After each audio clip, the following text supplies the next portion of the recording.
Assalamualaikum warahmatullahi wabarakatuh. Saya Cicilia Muktika Lutfi dengan NPM 2408260023 di blog Neuroscience and Locomotor System. Di sini saya akan menjelaskan tentang hipotalamus. Hipotalamus adalah bagian dari otak yang terletak di bawah talamus dan di atas batang otak. Secara anatomi, ia merupakan bagian dari diencephalon dan memiliki ukuran yang kecil. Namun, peranannya sangat krusial. Fungsi utama hipotalamus adalah mengatur hemostatis tubuh melalui pengaturan suhu tubuh, keseimbangan cairan, metabolisme, dan proses fisiologis lainnya.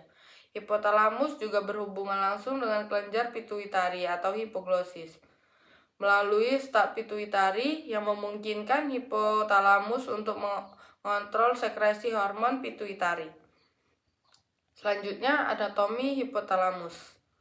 Hipotalamus terletak di bawah talamus, dekat dengan dasar otak, dan memiliki hubungan langsung dengan sistem limbik dan kelenjar pituitari.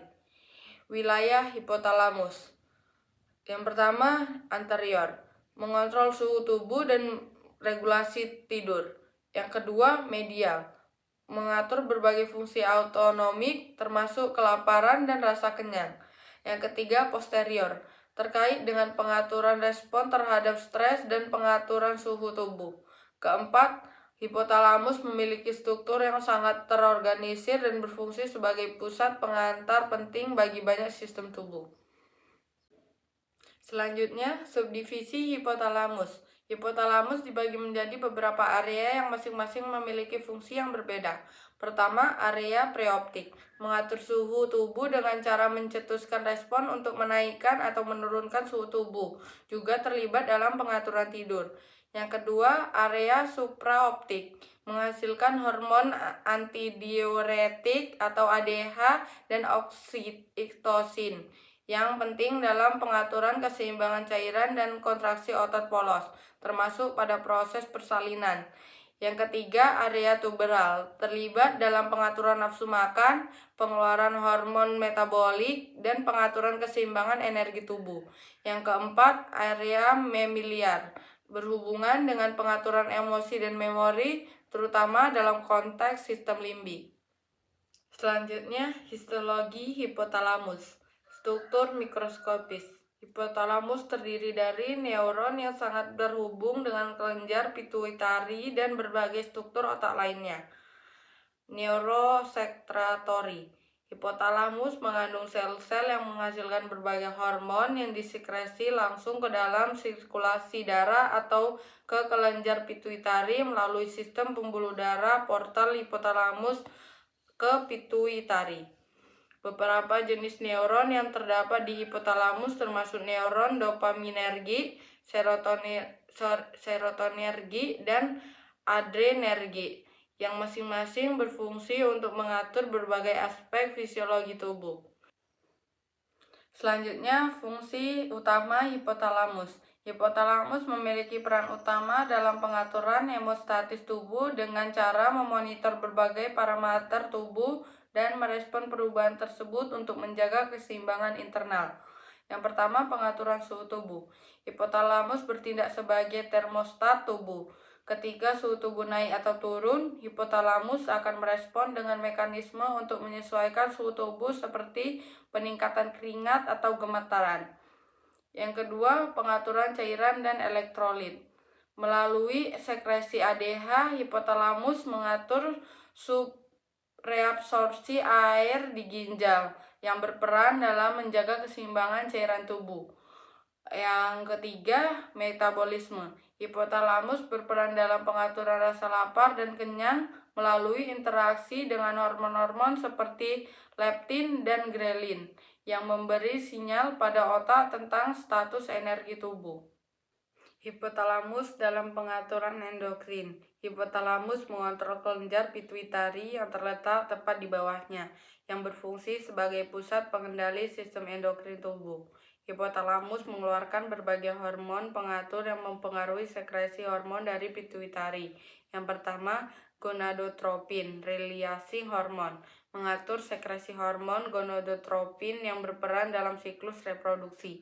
Yang kedua, tirotropin releasing hormone, mengatur produksi hormon tiroid oleh kelenjar tiroid. Yang ketiga, kortikotropin releasing hormone, merangsang sekresi kortisol dan kelenjar adrenal, penting untuk respon terhadap stres. Umpan balik negatif terjadi ketika kadar hormon yang disekresikan meningkat, memberikan sinyal ke hipotalamus dan pituitari untuk mengurangi sekresi hormon lebih lanjut. Hipotalamus dalam regulasi sistem saraf otonom. Hipotalamus juga mengontrol sistem saraf otonom yang bertanggung jawab untuk fungsi-fungsi tubuh yang tidak disadari seperti detak jantung, pernapasan, dan tekanan darah. Hipotalamus juga bekerja dengan sistem saraf simpatis dan parasimpatis untuk mengatur respon terhadap stres dan pengaturan tekanan darah, detak jantung, dan respirasi. Salah satu contoh respon adalah ketika hipotalamus mendeteksi stres, maka sistem saraf simpatis akan diaktifkan, meningkatkan detak jantung dan tekanan darah. Hipotalamus dan pengaturan tidur. Hipotalamus sangat terlibat dalam pengaturan ritme sirkadian, yaitu pola tidur dan bangun yang diatur oleh nukleus suprachiasmaticus atau SCN yang terletak di bagian anterior hipotalamus. Area preoptik di hipotalamus membantu mengatur rasa kantuk dan pengaturan siklus tidur melalui interaksi dengan pusat tidur di otak lainnya. Hipotalamus mengontrol pelepasan melatonin oleh kelenjar pineal yang mempengaruhi ritme tidur ke bangun tidur. Hipotalamus dan pengaturan nafsu makan. Hipotalamus memainkan peran utama dalam pengaturan nafsu makan dari berat badan. Nukleus accutus di hipotalamus menerima sinyal dari hormon leptin yang menunjukkan rasa kenyang dan ghrelin yang merangsang rasa lapar. Hipotalamus kemudian merespon untuk mengatur rasa lapar atau kenyang. Pengaturan energi tubuh. Hipotalamus juga berperan dalam metabolisme lemak dan pengaturan keseimbangan energi tubuh. Hipotalamus dan emosi. Hipotalamus terlibat dalam pengaturan emosi melalui interaksinya dengan sistem limbik, terutama amigdala, yang berfungsi dalam pemrosesan emosi seperti rasa takut dan agresi. Perubahan pada hipotalamus dapat mempengaruhi perilaku emosional dan respon terhadap stres, serta mempengaruhi keadaan seperti kecemasan atau depresi. Selanjutnya, gangguan yang terkait dengan hipotalamus. Hipotalamus hipofungsi dapat mengganggu pengaturan suhu tubuh, metabolisme, dan keseimbangan hormon.